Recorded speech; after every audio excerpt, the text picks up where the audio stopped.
What was your interest and involvement in anything media related freshman year? So it all really built upon years of practice, years of work, um, years of different involvement when it came to just wanting to, at one point it was be on camera, at this point it's be as far away off of camera as possible, but for a while it was beyond camera. I was filming videos like with my sister when I was younger. That really evolved into YouTube channels with my friends. And so when it was time for freshman year, I'm like, okay, well, we really need to have something because the high school doesn't offer anything. And must have been August, maybe even the July before, and I was looking, of course, as a nervous freshman, looking online, like, what clubs can I get involved in? How can I get myself involved at the high school? And I'm like, well, there's nothing here that I really want to do. Not that we really had a lack of clubs, but it was a lack of stuff that I was interested in. So I was talking to my mom about it, how annoyed I was that we really didn't have anything. And so miraculously, we worked with Brandon Eulig, who is the town videographer, and Audrey Hauser, who is the current president of the PTO, but she will be stepping down from her position at the end of this year, to launch this club with Mr. Paragallo, the former MHS principal. And we got the club put together for the first day of school. We had our first meeting on the first day of school, and that's really how this all got started. I got involved this year when Ben had asked me to start helping out the Bulldog report and joining the independent study and getting work done and stuff. And I kind of dove right in, basketball, football, pictures, documentaries, interviews, podcasts, obviously. Kind of just dove right in, and it's been a 1-year thing for me, but it's been a lot of fun. All right, so as leaders of the Media Club for however long you've been, what's the biggest lesson you've learned? I think I've learned a lot of things. A major part that came with this territory was networking and the power of communicating with others and trying to build a network of individuals that you can reach out to for different reasons. So, definitely in building relationships with upper admin in the district has helped tremendously. In addition to just knowing people around you, knowing your peers, knowing those in both younger and older classes, because everyone has some skill, whether it may be graphic design or it can be photography or videography, number of things. I definitely think networking is one of the most valuable things I've learned because it opens the world to a number of things that you wouldn't have otherwise had if you didn't build those networks. When building those networks, obviously, to have more people come to the club, you needed to make it, which you have, safe, kind, nice place people want to be. How did you do that? Listening, really. Just listening to what people have to say, listening to how people feel about things, and changing from there, because you're not going to be perfect first time around. It takes time and patience and the ability to want to change that will allow you to get to that point. It's not something that will just spontaneously happen and appear to be inclusive and welcoming. You have to make that world where people are comfortable enough to want to come to you. And Chris, for being here, what's something that you've learned in this past year? Well, I would agree. I think that having the connections to Pawdcast and Caputo and Cathcart and Jay, the upper administration is a very helpful tool because they are the ones that get things done. And when you need something, they're the people you need to ask. And also collaboration is a very important, not just concept, but it's a skill, You need to be able to hear from other people so that your minds can change with each other to push forward for a new project, to combine your ideas and your goals and your views for certain project and get it done the way everyone likes it. I think a lesson probably that I've learned this year is measure twice, cut once. Always make sure you have everything you need to film, because it is an awful feeling when you are set up to film an interview and the camera dies, or when you didn't have a microphone to film the audio and the camera's not working. Forgot the SD card. Exactly. And there's some bad things that can go wrong if you don't have 100% of what you need. So definitely measure twice, cut once. Do you guys think that what you've learned here has been applicable to other areas of your life, whether it's being a student or just being a person? Absolutely. I mean, back to what I was saying about networking, a lot of the skills that I've learned here have led to different applications outside of this building, outside of the district. I mean, one example, I'm now on Congressman Frank Pallone's Youth Advisory Council. On the first day that I was there, I went right up to him at the very end of the meeting and just started building that network with him, because I know that it can lead to future collaboration with him, with people he may know, things like that. I mean, even I look back to a year ago in June. We did a video with Mr. Cohen. He reached out looking for a video about the district social emotional learning program. And so when we were finished with that recording, we were talking about different things. And because we made those connections, we were able to do more things. The act of going out and trying to connect with people is absolutely invaluable and can be applied anywhere.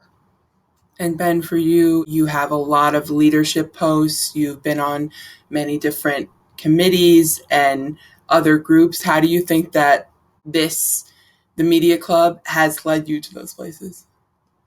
I think having this initial leadership position has set off a domino effect of future positions and ability to get in places that I otherwise never would have gotten to that point. And not to mention that having a leadership position definitely gives you a boost of confidence, which definitely propels you to do other things. Having this club, when I first started it, I was as shy and introverted as I think shy and introverted gets. But having this position, having this spot where I was put in as the leader of this club, I founded it and I run it, definitely gave me that boost of confidence that I needed to start going out and talking to people that I don't know. I don't really think it changed much about my personality. If anything, it boosted it. But I've always been talkative. I've always been outgoing, and I like to get things done. And I think that this gave me an outlet to actually get things done, not wait until after high school to actually accomplish things. I think, what we did with Breaking the Chain and what we did with our student spotlights and our day in the life videos, I mean, the basketball live streams, they've been great. And, the community watches them. We had the mayor on. We had Mr. Paragallo on. It's an opportunity to connect with everybody. And connections and as networking, as Ben said, and collaborating is a really big part of not just high school. It's part of life. Who you know is a really big deal in society.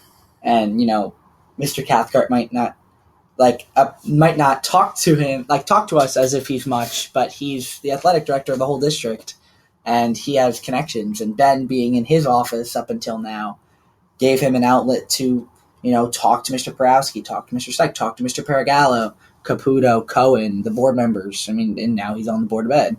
And it's a big deal. And I'm not on any fancy boards or councils or anything except for Mr. Porowski's student advisory board, which is quite eye-opening, when you hear everybody's opinions of the schools and talk to Mr. Porowski about how he feels he can make everything better. But in adulthood, me and Ben are going to have a nice head start from this, from the connections we have. Knowing Dr. Caputo personally is a really big deal. You'd be surprised at what connections a superintendent has to not just the town, but outside of the town. And both of you talk about how the skills are going to go far beyond high school. And the next step for both of you is college. How do you plan to leverage what you've learned here and what you've done here and who you know here in college, even though you both are going away for college? I think a lot of it definitely carries over. I mean, even just as basic as my major. I'm going to be majoring in political communication. So that's basically a combined major of political science, which I'm very passionate about, and communication, which involves media studies and working with film crews and getting involved with political campaigns and advertising. All aspects that I deal with here will carry over literally into my major. I think I have to take media production classes, which will 100% be much easier because of the head start that I've gotten here. I definitely also foresee past college, owning businesses and getting involved in the business world in this field. I've already started. I have my own production company and I'm starting a marketing firm. So I'm definitely using these skills in the outside world. And I don't want to let all of the work that we've been able to accomplish here be left here. I want to take this momentum that we've all made for ourselves and use it to propel me forward into the real world. How about you, Chris? I would agree with that. I think if nothing else, the media club has taught decision-making on behalf of leadership. Me, Mr. Cathcart, and Ben. We've had to make some hard decisions. It's been an ever-growing club. It's never gotten smaller. And I think that when we pass down this momentum to Jared and Ike and Richard, I think they can take it places that we don't even foresee because they have more time here than us. Mm-hmm. They have another year. You have another 3 years. I only had one. Ben only had one in this room.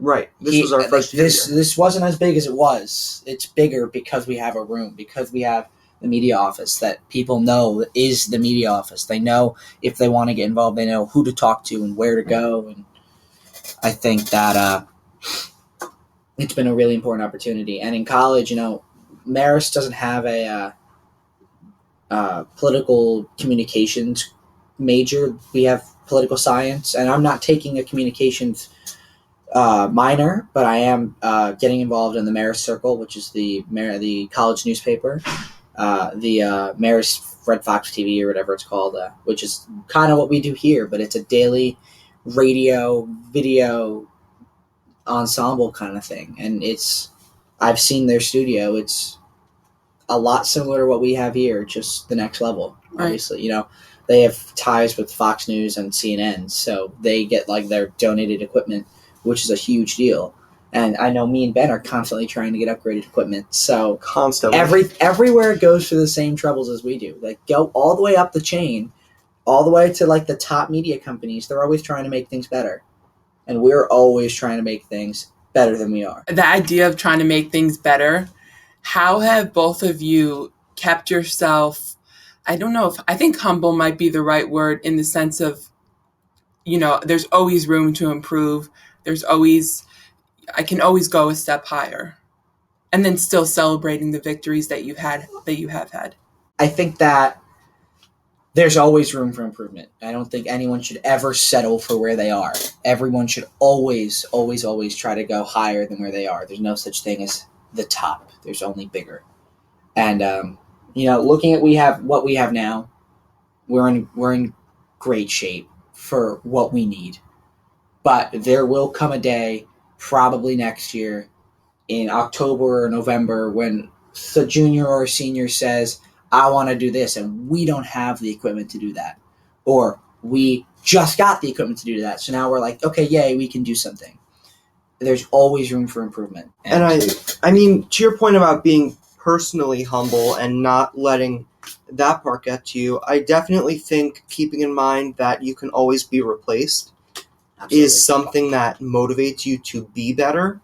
So when you keep that in mind, that your time here is limited and your position can and will be replaced, you try to make the most of it and do anything possible that you can.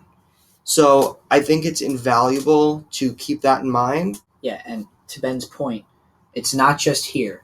You are replaceable anywhere and anywhere. Don't ever think of yourself as one in a million. There are a million like you.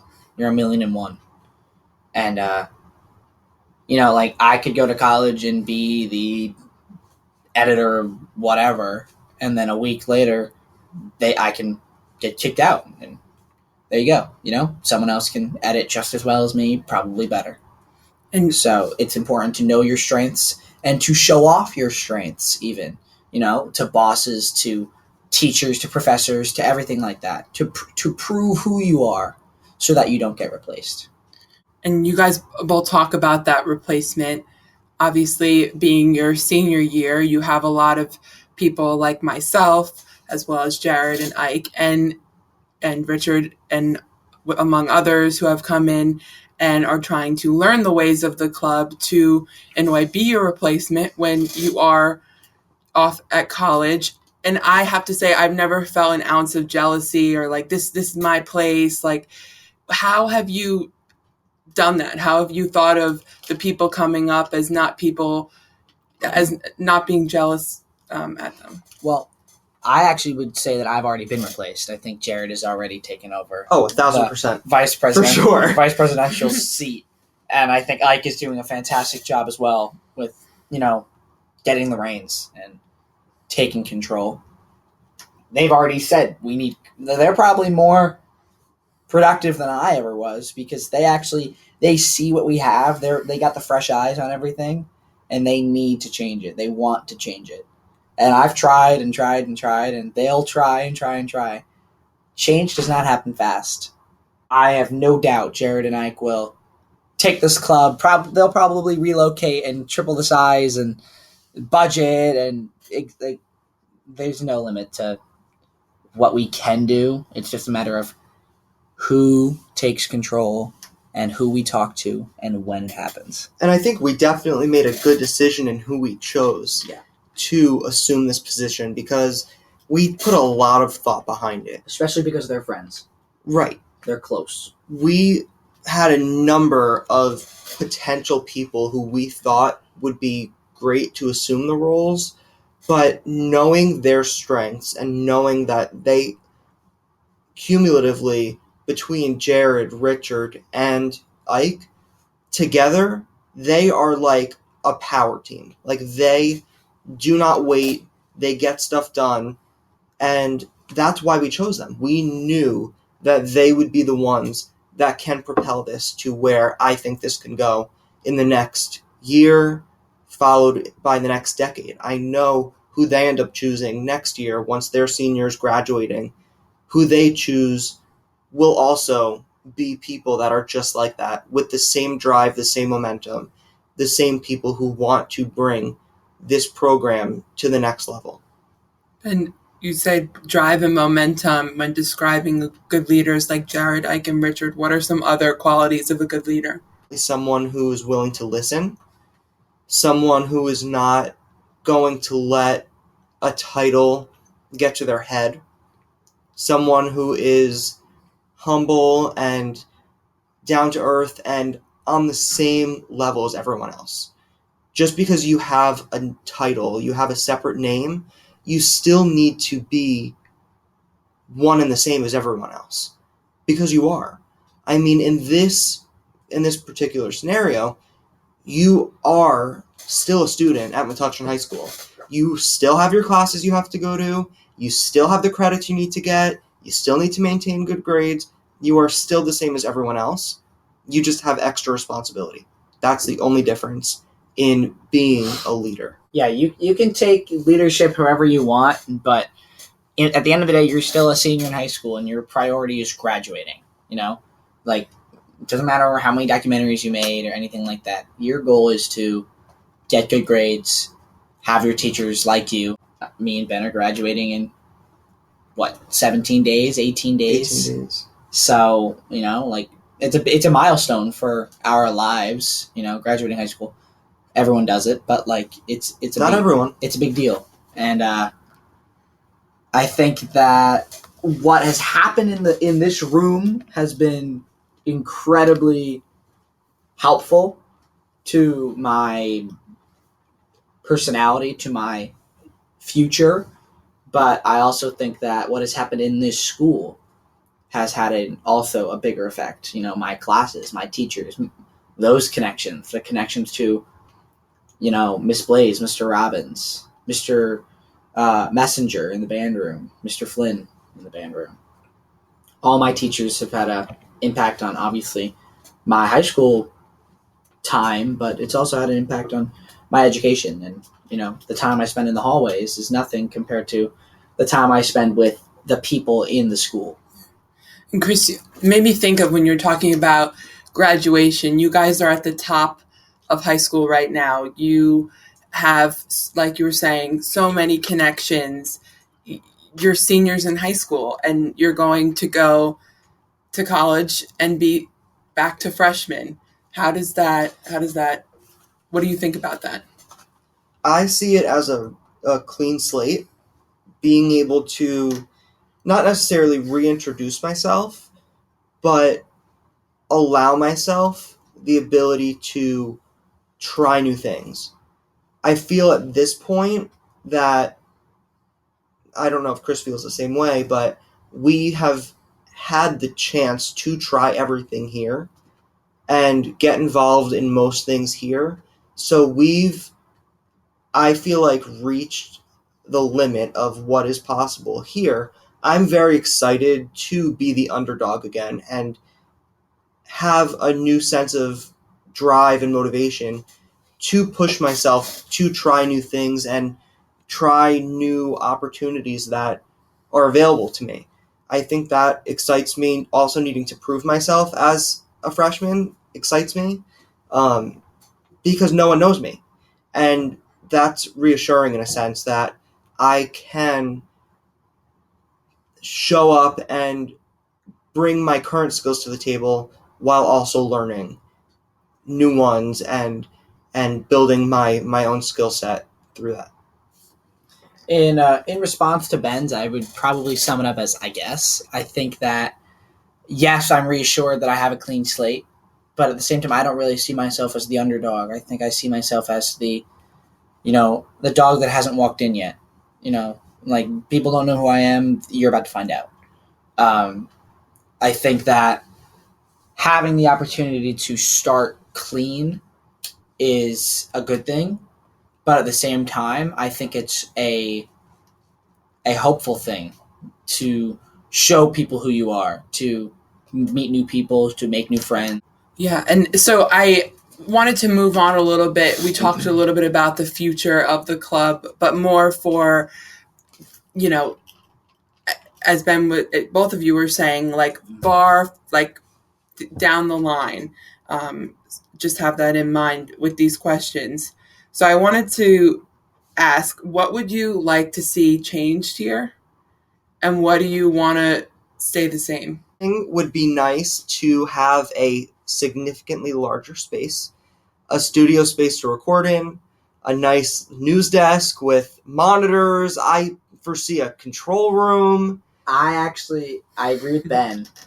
Yeah, ideally we would have all three of those things: control room, studio, and the media room that we're currently in, because then we have an editing headquarters, and we have a control room where we can actually film from, and we have a studio where we can actually, have sets and tables and microphones that don't have to be replaced and remounted and taped down and duct taped to the wall. Yeah, it's not like we haven't tried. And I'm also a big proponent of getting the government involved for government funding. I personally believe that funding for media programs is essential to high school careers, and it provides students the opportunity to grow in a skill set that is not a traditional one. Being in media is not by any means a traditional skill set that most schools try to push students to be in. So I think it's really important that the government Department of Education supports programs like this, because we need this. This is an important industry to get into post high school. I think something that's interesting is like, not everything we do in here is like press or so like political, but I think that this is the first step for many people in protecting and continuing freedom of the press. And like, I think that sort of this is where it starts in something like this. I think that, I've always been politically motivated. And I think that this, although hasn't been political, what we do here is not political. It's for the fun of the school. It's to, it's to make an image. But I think that, me getting into politics, this has helped. If I work at a media company, I know kind of what I'm talking about. I know the names of things. I'm not just saying like that thing or this thing. I know the big red button. Yeah, exactly. I know the technical aspect of things more than I did junior year. But definitely, this is definitely. I don't know if anyone else wants to get into politics other than me and Ben. But politics is a big part of life now. You can't escape it, no matter who you are. You can say you don't believe in politics, but you're living in politics. Politics is a big part of life, and it's important to get involved. Do you have something, Ben? I was just going to mention that free press, just like you alluded to, starts at low levels, like individuals that want to get involved in a high school club, being on camera, expressing their opinions, trying to cover things that are important to even just as small as the school community. So the right to a free press and the ability to think independently and work in a field that supports that and actually enables you to do that is invaluable, which is why having programs like what we have here is just so important. So the last thing I was going to ask is, this is very timely, but what do you have to say to the future leaders of the Media Club beyond Richard, Jared, Ike, myself, very far ahead? What would you say to people 10, 20 years down the line? I would say get ready, because it's not going to be easy. It's going to be fun, but it's going to be stressful. But sometimes, making the tough decisions, changing personalities on the air. I think that with the help of your fellow leaders and Mr. Cathcart and whoever the new people down the line come to be, I think that it's important to get ready. Most importantly, I think it's important to think the biggest thoughts you possibly can. Don't be afraid to have ideas that are so massive that everyone thinks you're absolutely crazy for having them. But having those big ideas and those big aspirations, that's what will allow you to propel forward.